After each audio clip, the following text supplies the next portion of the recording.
more minutes too. Yeah.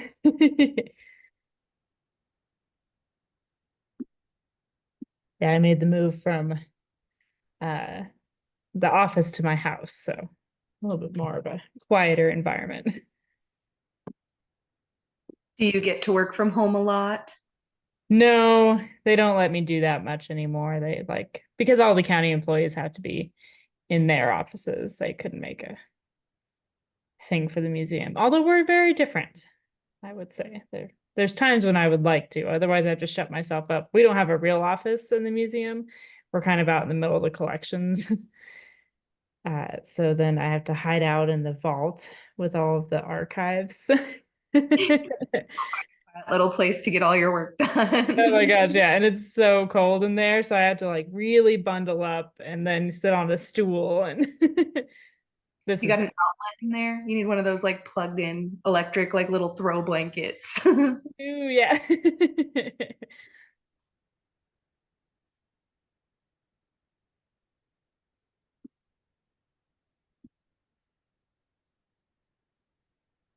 Looks like a nice library. I've never been. Yeah, we just got it remodeled in 2022. So Oh, just a wow. couple years ago. So it's pretty much brand new. Yeah, fantastic. Yeah. Want to go sit there and pick some books off the shelf behind you. Those look like some fun ones. We have like a super cute little reading corner nook thing with some big comfy chairs and reading lights, but like nobody ever hardly uses them. And I'm like, y'all are missing a Yeah, great opportunity. it's pretty great. Yeah. Oh, we might have one person walking Awesome. in.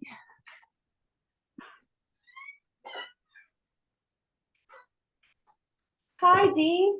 Am I the only one here? Yeah, but that's okay. Come on in. Well, I could go in and see her. No, we would love to have you here.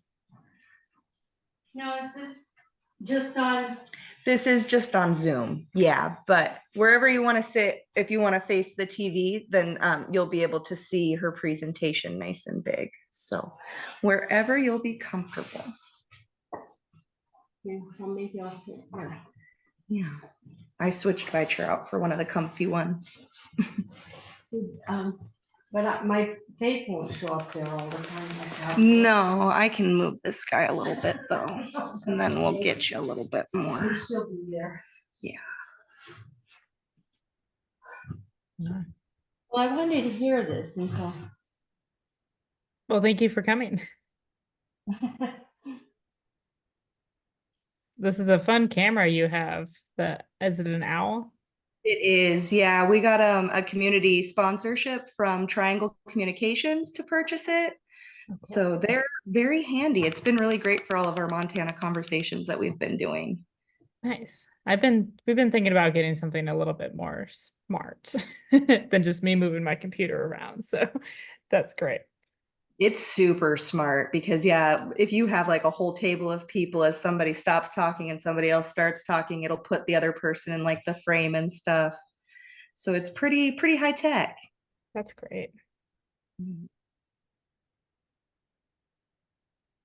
All right. Well, since I've got a couple of you here, I'll go ahead.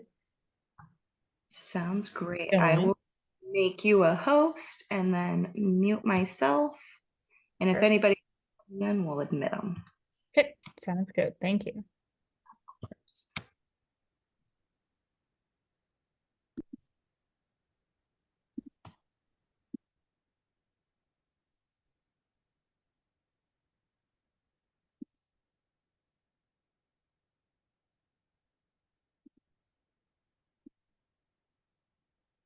Okay.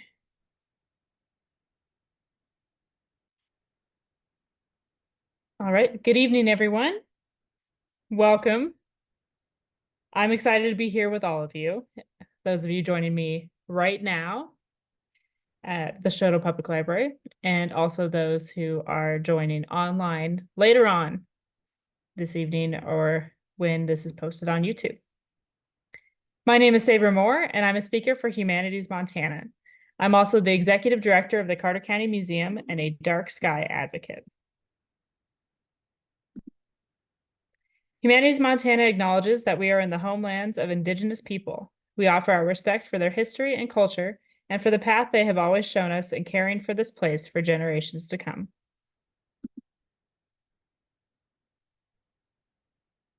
I like to start off with this quote, "Only in the darkness can you see the stars."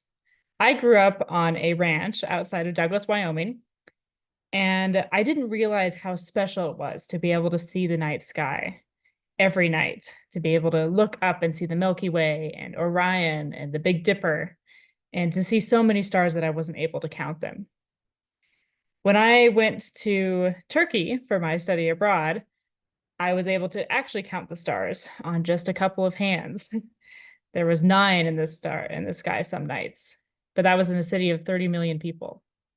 And it was really quite amazing that you lose so much of the night sky when there's all that light pollution around you. When I moved to Ekalaka in 2016 to become the director of the museum, I was able to again see the night sky. We had a really amazing park called Medicine Rock State Park, and I would go there with my dog at night and look up at the stars and really think about how unusual this place was and how unusual rural parts of the West in Montana are for people to experience, especially from cities and from international backgrounds. So I started working on the park's induction into the International Dark Sky Association as a dark sky sanctuary.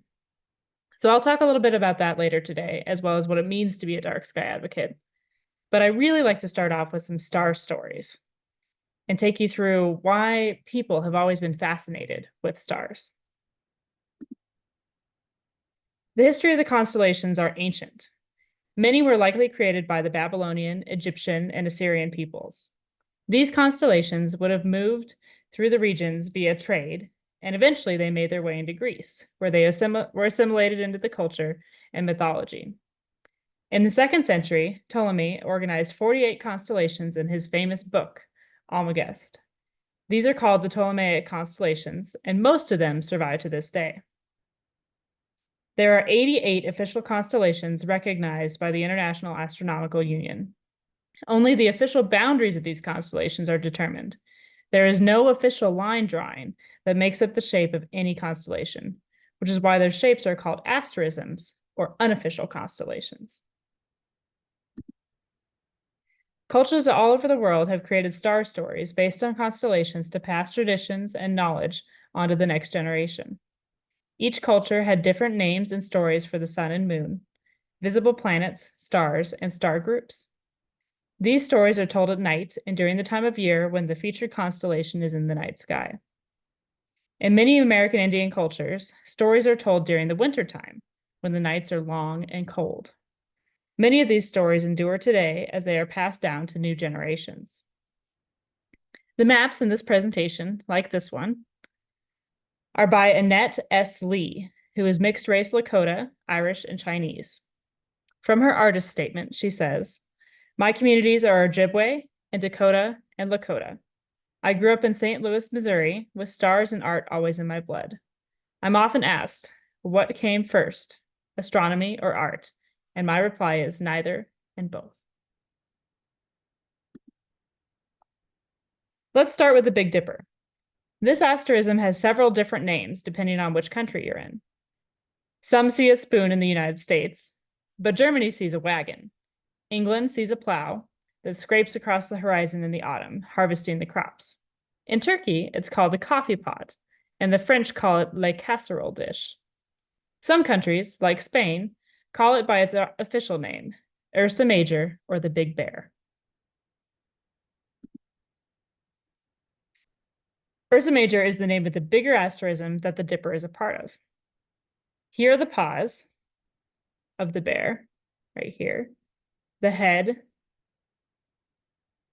and the weirdly long tail. Is that something that bears always had? So here's the tale of how they got those tails. Zeus, the king of the gods, fell in love with a woman named Callisto, which made his wife Hera very jealous. Hera assumed Callisto's son was fathered by Zeus, so she turned Callisto and her son into bears. Some hunters found them, So as they were being chased, Zeus saw this and grabbed them both by the tail, swung them around his head, and threw them into the night sky. Their tails elongated on the way up, and that's why they have such long tails. The moral of the story is, if Zeus had a problem, he threw it into the sky. This is a common thread in a lot of these Greek stories. Let's take a look at the star at the end of the little bear's tail, right here. It is one of the most famous stars, and it doesn't move. It is our North Star, Polaris. If you were standing at the North Pole and looking directly up, this is the star that you would see. The problem with this star is that it is not even one of the top 10 brightest stars. It's number 48 in terms of brightness, so it can be tricky to find. But you just have to remember to use Merik and Dubhe on the Big Dipper, draw that line from the front of the bowl, and boom, you found it. Now, if you get confused and you use the back two stars, Thad and Merguez, you will find a North Star named Thuban, right here. This was our North Star of the Egyptians 5,000 years ago, when the pyramids were being built. They had a shaft that would point to Thuban in their tombs. So if you're planning on time traveling, this is a great star to know. This star can help us find Draco, the dragon, right here. As we all know, dragons protect their treasure, and Draco's treasure is the Little Dipper. This constellation has also been used as the Golden Fleece, the Golden Apples, or the Apples of Eden from Genesis. For this story, the dragon's name is Ladon, and Ursa Minor is going to represent the tree that bears the golden apples. These apples belong to the goddess Hera. You know, the one that turned a woman and her child into bears in the last story. She loved these apples dearly, which is why Ladon the dragon was protecting them. This dragon was having a great time guarding these apples and feeling important when suddenly Hercules appeared to steal them. Now, you may have heard of Hercules before from such classics as Disney's Hercules, where he's the plucky hero that saves the day. But if you look into mythology, he could be kind of a jerk. For example, instead of asking for the golden apples, he killed the dragon and took them. Ursa Major, Ursa Minor, and Draco are part of a group of constellations that never set below the horizon, no matter what time of year. They are called circumpolar constellations because they circle the pole star called Polaris, right here. There are two more circumpolar constellations that are easy to spot: the King and Queen of Ethiopia, Cassiopeia, and Cephas. They are part of a large story that spans a good portion of the sky.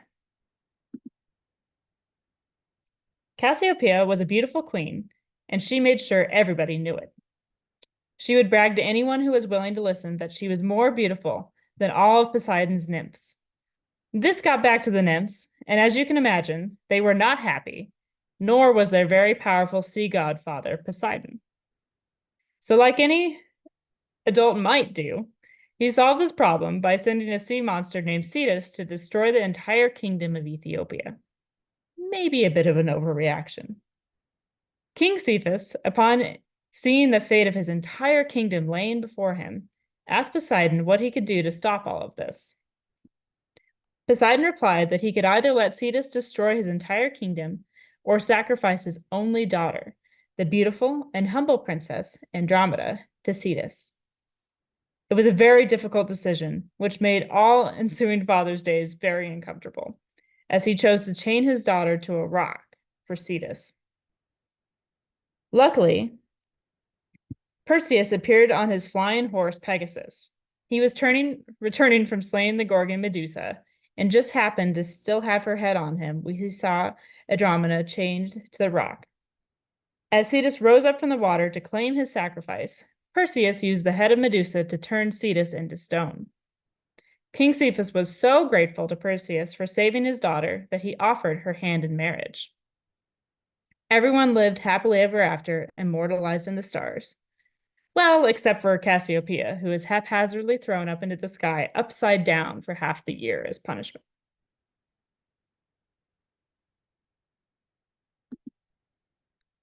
So, of course, I shared some of the stories from the Greek mythology. Here we have a few of the stories that you can see in the night sky from the Ojibwe tradition and the Dakota and Lakota traditions. Each of these cultures and many, many, many more cultures have different stories for different constellations, and in some cases, use different stars to make them up. The Cree are another example. And now I'm going to share a story from the Cree Nation. I'm not going to be reading it. I'm actually going to be playing a YouTube video of a Cree speaker sharing this story, also about the Big Dipper.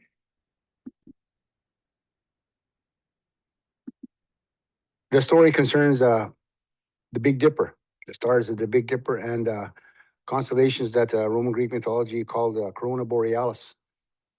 And for my people, the Big Dipper is called Mistamaskwa, and Mistamaskwa is the Great Bear. And Corona Borealis is called Tepukupaneshisak, and that means the seven birds. And so the way the story goes is that a long time ago, there was these huge bears roaming all over the country, everywhere. These bears were all over the place. And being that they were so big, that they pretty much did what they wanted to do because everything was afraid of them. And there was this one bear in particular. It was the largest one, the biggest one, of course, and therefore the strongest ones. And therefore, after years of living, he realized that this bear realized that he can just walk on anywhere and people and things would give him stuff.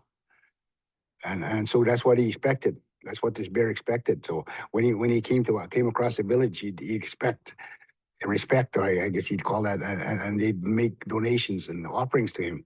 And when that didn't happen, then he would throw a fit, and then eventually he just didn't expect any more donations. He just took what he wanted, and this went on for years and years, and in the process, a lot of beings got killed. And sometimes the bear would come into camp and rip up the camp and steal winter supplies. So that means that people starved during the long winters. So they decided that the bear had to be gotten rid of. So they had a big meeting, and then they designated 7 of their best trackers and 7 of their best hunters to track this bear down and get rid of him. And so these 7 happened to be birds, and not only birds, but they were small birds. And so they took on that job of tracking that bear. But the bear was forewarned because the bear had followers, and the followers were the crow and the raven and the magpie. And these were, of course, carrion birds, and these were scavengers. And they found that if they followed that bear, there was always lots of scavenging to do. So when they heard that the bear was going to be gotten rid of, they went and warned that bear. And so that bear, when he heard he was being hunted, he did like a good bully does, and he ran away, and he got chased. And what we're told is that the chase was on, and it circumnavigated the globe 4 times. And on the 4th time, they were going so fast that they flew into the air. And just as they were doing that, that bear was getting tired, so he turned and he faced his attackers.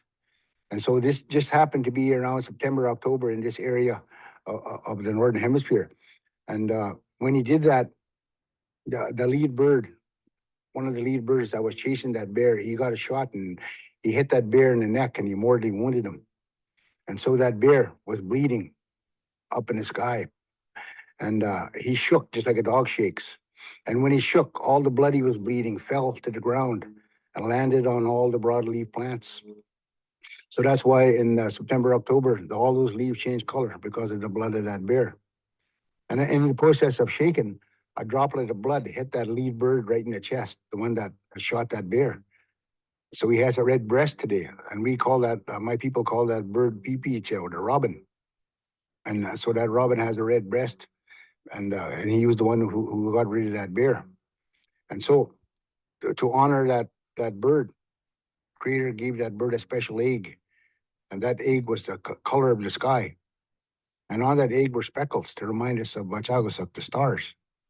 And so he placed that bird in the sky, those birds in the sky, and he placed the bear in the sky And that bear was perpetually watching those birds. And the moral of the story is, I guess, is that even the smallest of beings can bring the largest one down if they work together as a unit. And so the moral of again, another moral is that don't abuse your power, don't push your weight around. The story concerns that. So I like to share those stories because A, it shows you that there's a lot of different ways to look up at the night sky and interpret it. But it also shows that there are ways that you can teach about life. So some might be what the Greeks were talking about, where vanity can be troublesome. And then others are like this one from the Cree tradition, where you have a story that talks about not only about pride and its challenges, but also about the seasons and why the colors change in the trees and why birds look the way they do, some of the birds, and the robin's egg. And it's just one of my favorite stories and really, really quite fascinating to hear and to discuss. So why does it matter? Why are we sharing all these stories? Why are we talking about the night sky and dark skies today?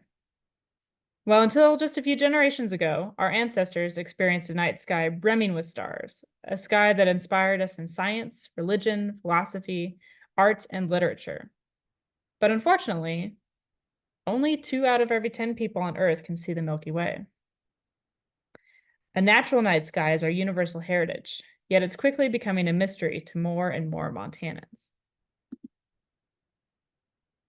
A few years ago, we worked with the International Dark Sky Association's Montana chapter to create a map about Montana's dark sky destinations.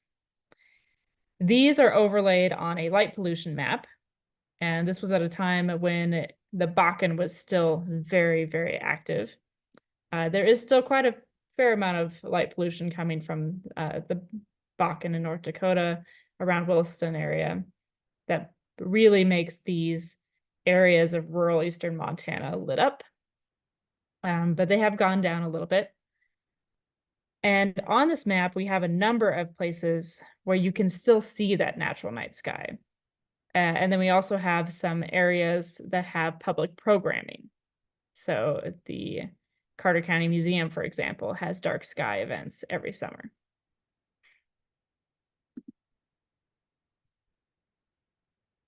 So most studies show that increasing the light level does not decrease accidents or crime. And in some studies, more light actually led to more crime. Adding more light might increase our perception of safety, but it is unlikely to actually make us safer. This Bortle scale approximation shows the night sky in big cities like Seattle on the far left, and then historic Montana on the far right. Glacier National Park, just next to historic Montana, was Montana's first dark sky destination, official dark sky destination on the International Dark Sky Association. And it's also an international dark sky destination between Canada and Montana. And you'll notice that some of our cities are also making this rather unfortunate scale of really greater light pollution. Great Falls, Billings, Bozeman, Missoula, Kalispell, and Helena all fall into that category of bright suburban sky. So I was talking about how adding more light may increase a perception of safety. But really the myth is that it's a myth. More lighting is not safe. In fact, a really well-designed lighting is safer instead. This is a really interesting slide because it shows that the glare from a garage security light, for example, actually obscures what you're seeing in the darkness over there. So that man is standing there in both parts of this image. It's just when you're able to block that glare from obscuring your night vision that you actually see him standing there. So on one hand, dark sky friendly lighting does make it safer for us to walk and drive after dark by reducing glare, improving our visual acuity at night, and allowing our eyes to see what is in these shadowed areas. But what is light pollution? I've been using the word glare And I'm going to introduce a couple more. But light pollution is any adverse effect of artificial light at night. And it comes in three main forms: sky glow, glare, and light trespass. Sky glow is the dome of brightness on the horizon that obscures our view of the night sky. It's caused by misdirected light scattering through our atmosphere. So you might see sky glow from a city that you may be approaching on the road at night. You might see sky glow from football stadium lights. That's a big one in the fall. Something that doesn't have a shield on the top of it, where it's directing up into the night sky and diffusing through the atmosphere. If you've ever driven down a lonely road at night and you're blinded by those oncoming high beams, then you are experiencing glare. Glare is when light enters our eyes at shallow angles, causing pain and restriction of the pupil, reducing visual acuity. It can be very hard to see, and also very hard to see deer when that glare is in your eyes. If you've been kept awake by light streaming into your bedroom at night, then that's a prime example of light trespass, when light is falling outside of a property boundary into another property or home. And you can even think of light trespass as a private property rights issue. So what are the consequences of light pollution? From turtles to humans and everything in between, there are many reasons to protect the night. Light pollution can harm mammals, birds, amphibians, insects, and reptiles. It can decrease reproduction, disrupt migration, increase predation, and more. For example, hatchling turtles are affected by light pollution. Before the advent of artificial illumination, hatchlings always oriented themselves toward the ocean by the brightest part of their field of vision. Historically, this was the ocean, which reflected the brightness of the moon and stars. But now, hatchlings get confused and disoriented, and they head towards city lights instead because they're brighter. Birds are like moths in that they are attracted to the light. Birds also migrate using celestial navigation. When birds are confronted by large, brightly lit skylines of urban areas, they can become disoriented. Not only are they attracted to the light pollution of the city, but the sky glow obscures their view of the night sky, which they use to find their direction. Birds will fly toward the light, and if they don't immediately collide with the building, then they are reluctant to leave the lit area and return to the dark. They may fly around in circles until they drop to the ground and they're exhausted. And at that point, it will still be in danger of perhaps getting killed by a cat or run over by a car. A bird dropped into the depths of canyons of city lights is in an unfamiliar habitat, susceptible to starvation, dehydration, and predation. In fact, there is data that estimates that up to 100 million to a billion birds die from collisions with buildings in North America each year. Trees are also affected by light pollution. Those exposed to artificial light at night bud earlier and lose their leaves later and have shorter lifespans. You can see in this image on the top how the distribution of lights on these trees have affected their natural life cycle. So these right here that are affected by this light have not dropped yet in the fall.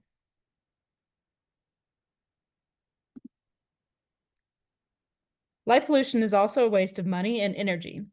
About 35% of lighting worldwide is wasted light, shooting straight up into the sky.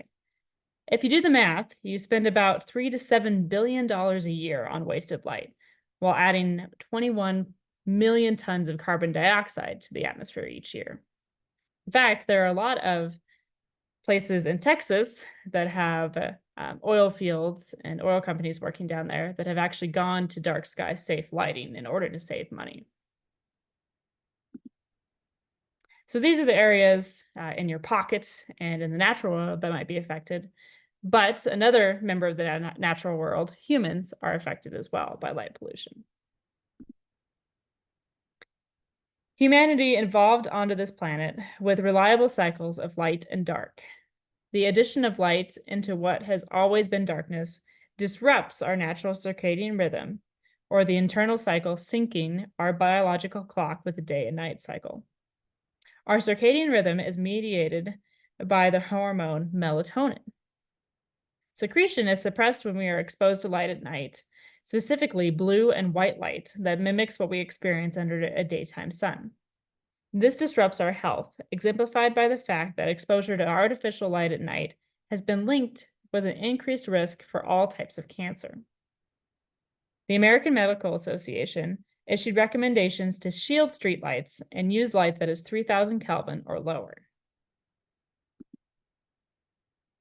So we know light pollution is a problem, and we know that it's increasing.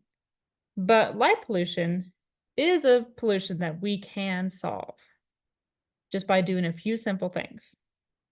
Each individual action can make a difference, and you can work together to create changes on a larger scale that might benefit everyone. The International Dark Sky Association, now called Dark Sky, protects the night from light pollution and promotes responsible outdoor lighting. Dark Sky has chapters, delegates, and affiliates across the globe.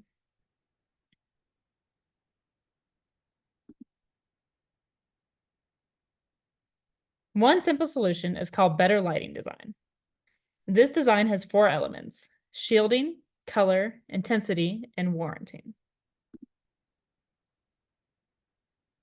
You can download an inventory form at this website, idsw.darksky.org, or simply searching Dark Sky Friendly Home.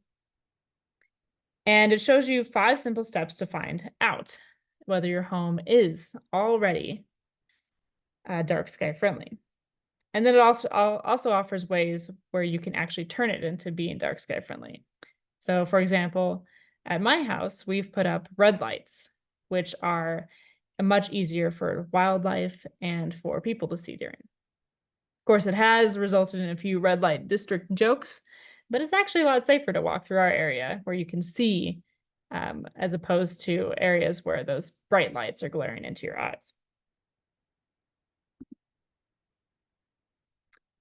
Aiming lights down at the task at hand dramatically reduces glare, increasing visibility and better illuminating the intended area. Shielding lights also means the need for use of less light, as you're not wasting it into your neighbor's window or up into the sky. Therefore, you can use less light and save yourself some money on your energy bill. All of our red lights are also shielded. The color of the light is important. Light color is measured in Kelvin, and dark sky best practices recommend only going as high as 3,000 Kelvin to minimize the amount of blue in the light. This is healthier for human and environmental health. Intensity and warranting are also 2 important, often overlooked aspects of lighting. Even if we shield every light, there will still be some light reflected up from the ground. To minimize this, only use the amount of light needed for the task at hand, and make sure that a light really is needed in the first place. This is called warranting. So for example, you can set your lights on a timer so that it's only at night for a few hours. If a light's there to just look pretty, maybe take it out and try taking a look at the natural night sky instead. If you're looking for dark sky friendly lighting, check out the Dark Sky Seal of Approval. This is an online searchable database where you can find dark sky friendly lighting of all types, and you can look at it when buying lighting at your local hardware store. Finally, Dark Sky created the International Dark Sky Prices Program in 2001 to encourage communities, parks, and protected areas around the world to preserve and protect dark skies through responsible lighting practices and public education. Here are some of the different areas, different categories of the International Dark Sky Places program. First one is parks. Parks are publicly or privately owned spaces protected for natural conservation that implement good outdoor lighting and provide dark sky programs for visitors. Reserves will be the next slide. But first, I want to point out that this International Dark Sky Park is a Logan Pass and is a party at Glacier National Park, which is that first international park that I talked about, and the first dark sky park in Montana. Reserves consist of a dark core zone surrounded by a populated periphery where policy controls are enacted to protect the darkness of the core. This image here is of Stanley Lake, which is in central Idaho. Dark sky communities are legally organized cities and towns that adopt quality outdoor lighting ordinances and undertake efforts to educate residents about the importance of dark skies. Red Lodge, for example, is now working toward an international dark sky community status.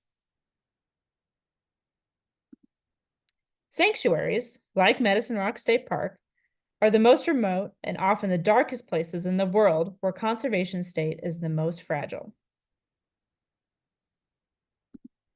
Urban night sky places are sites near or surrounded by large urban environments whose planning and design actively promote an authentic nighttime experience in the midst of a significant artificial light at night, and that otherwise do not qualify for designation within any other dark sky place category, and they also have public education. This example here is Maple Lake Vista, which is in the Palace Preserves. And you can see some of the bright sky glow out here. So that's not part of the sunset. But the area itself is pretty dark here in the reserve.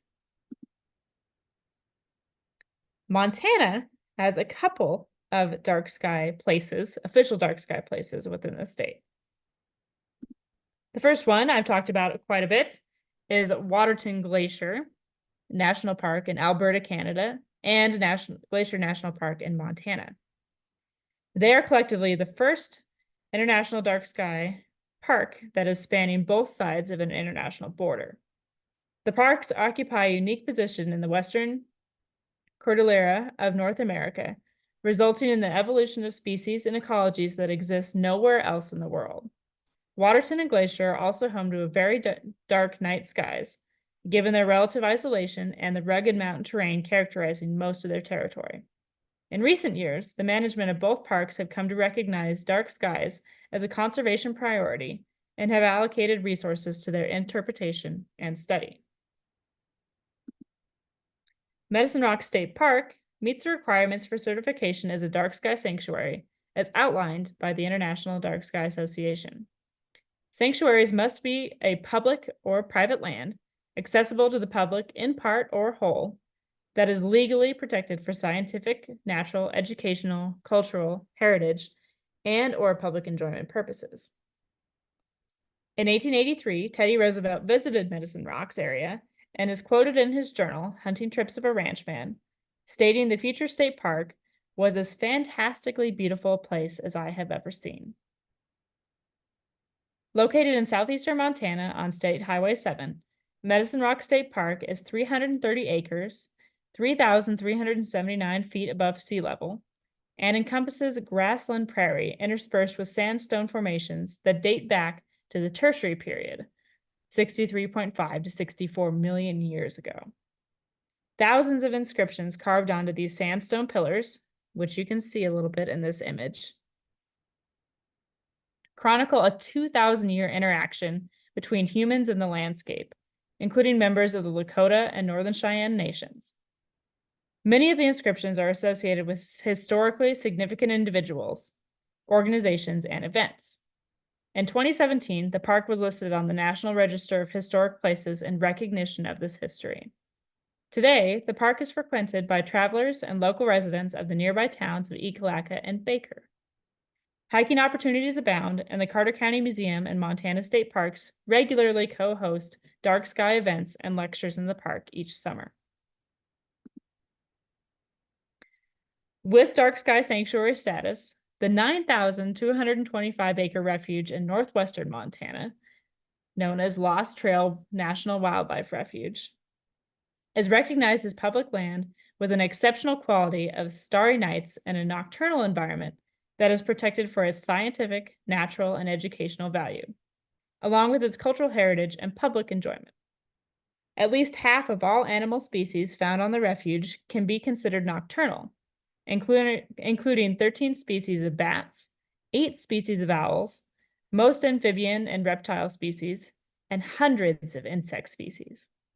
Naturally dark skies play a crucial role in the health and survival of these active at night species by protecting night skies from the glare of artificial lights.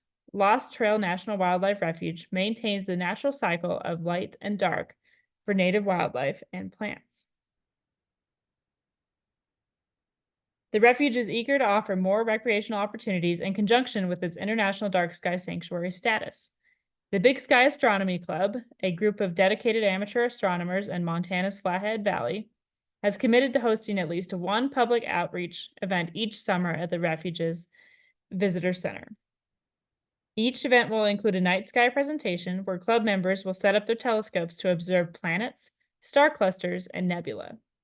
Public maps of sky viewing opportunities at the refuge are also being designed and will be available on the refuge's website to facilitate visitors' night sky viewing opportunities.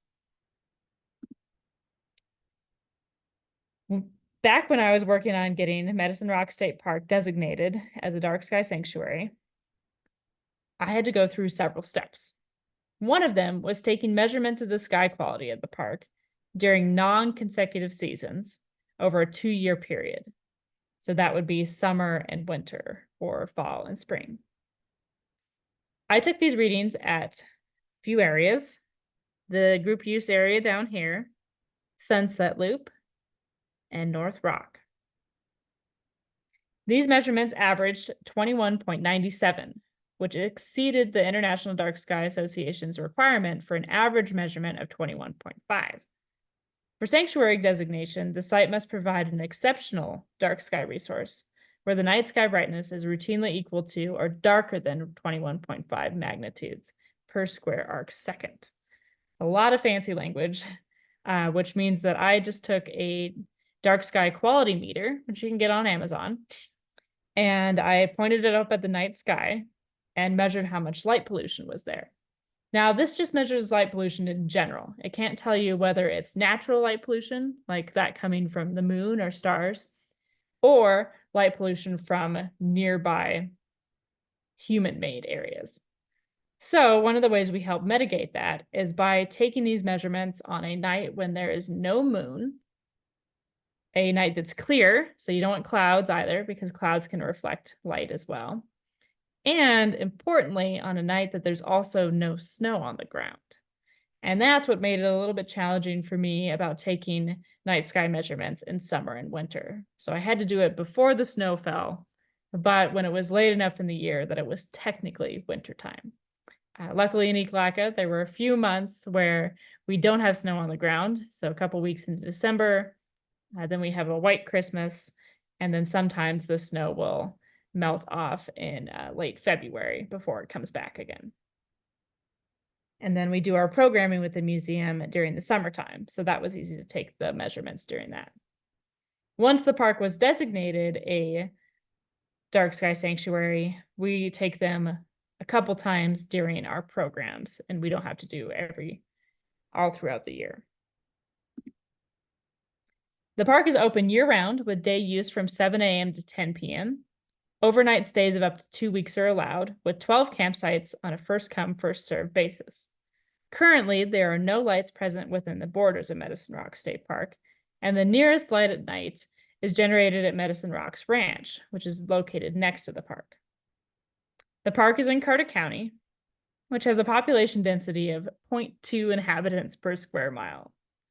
The park, whose stewardship is in the charge of Montana State's Park, is public land, preserved and protected through its designation as a National Historic Place. It also meets the eligibility concerning regular visitation, as the general public can visit the park year-round, weather permitting.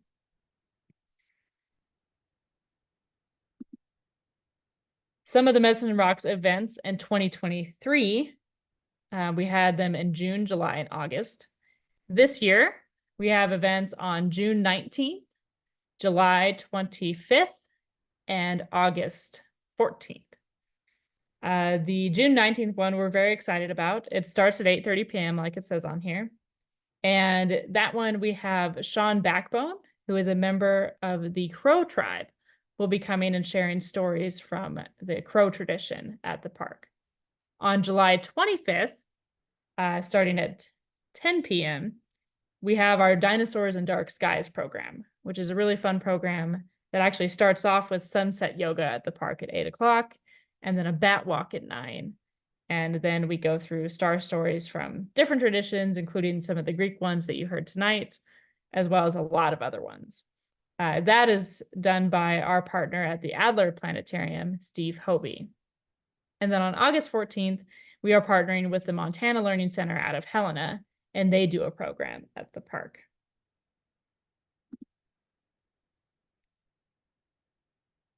Just 2 years ago, the Eastern Montana Initiative gave a grant to create the Montana Trail to the Stars. This is through the Montana Office of Tourism. The grant, again, was only for Eastern Montana, so that's why you see Western Montana kind of grayed out there. But on the east side, we chose 55 different areas, 46 of which are places that you can go visit. And then the other 5 are areas that have programs, like, again, the Carter County Museum that has a program at Medicine Rocks. Some of these areas are designated dark sky sanctuaries and parks, like I talked about earlier, with Glacier and Lost Trail and then Medicine Rocks. But there's also a number of places all over Montana where you can see that dark sky at night, including in Carter County, Lantis Springs. Now, the image that I shared at the beginning of this presentation of dark sky destinations throughout the state has some in the Shoto area. And I can share both of these with the library, and they can be sent out as well.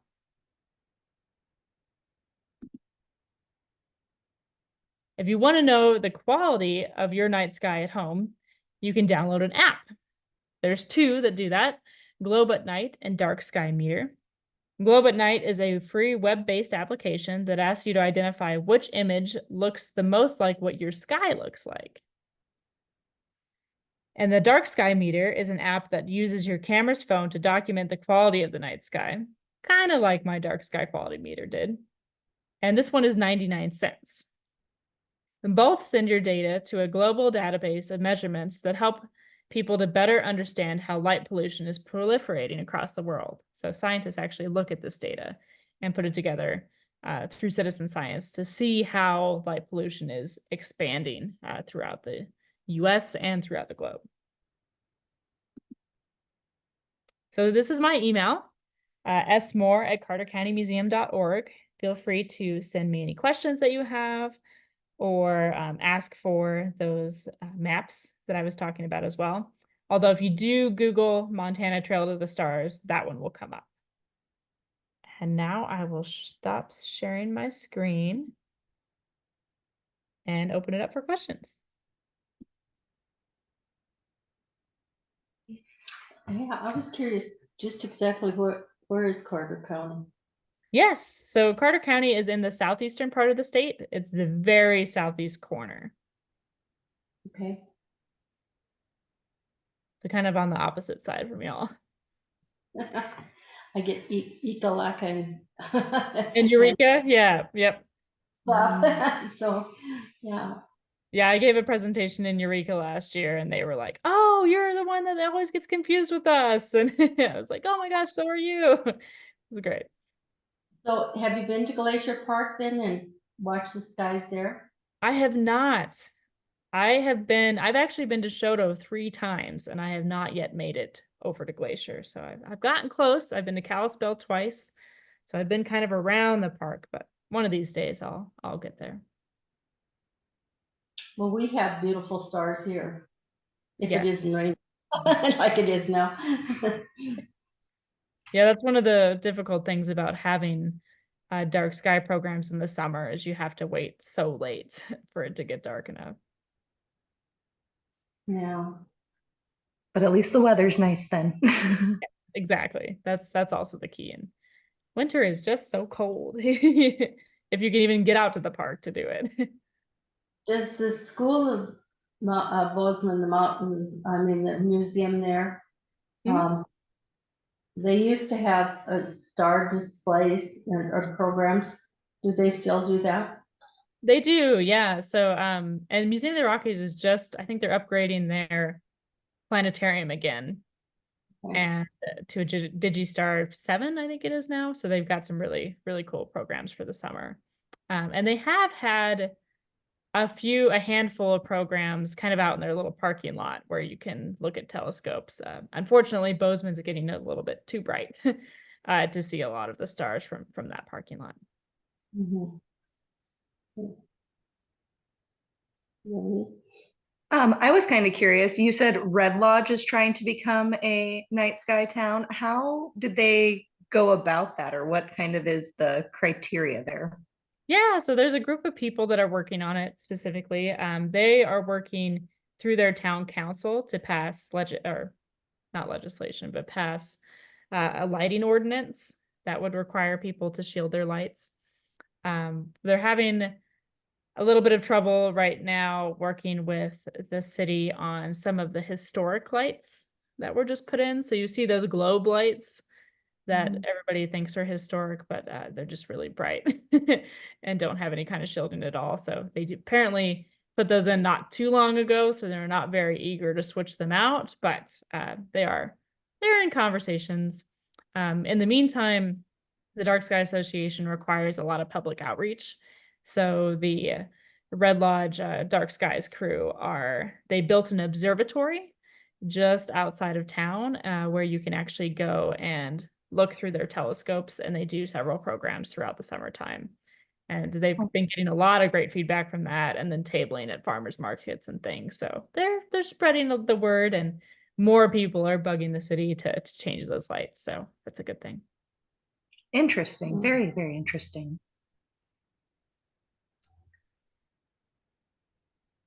I don't have any other questions. Do you have any other questions, Dee? No, I don't. Okay. Right now, we do have a light measuring kit to measure the light pollution. We got it. I'd have to go grab my paper to double check.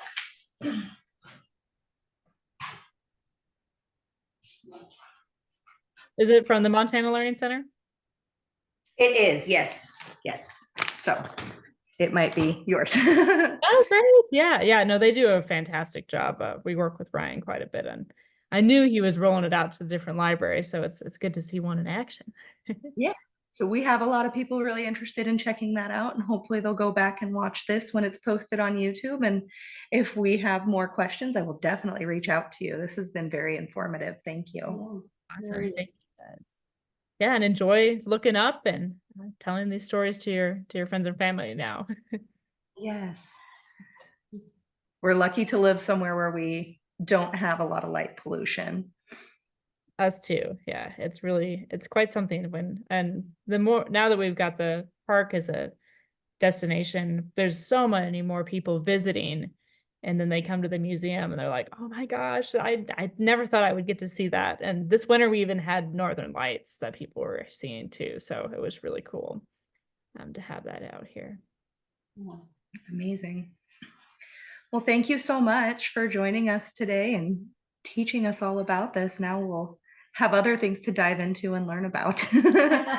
Absolutely. Thank you guys for having me, and I look forward to getting your direction in person sometime in the future. Okay. Thank you. Thank you. Good night.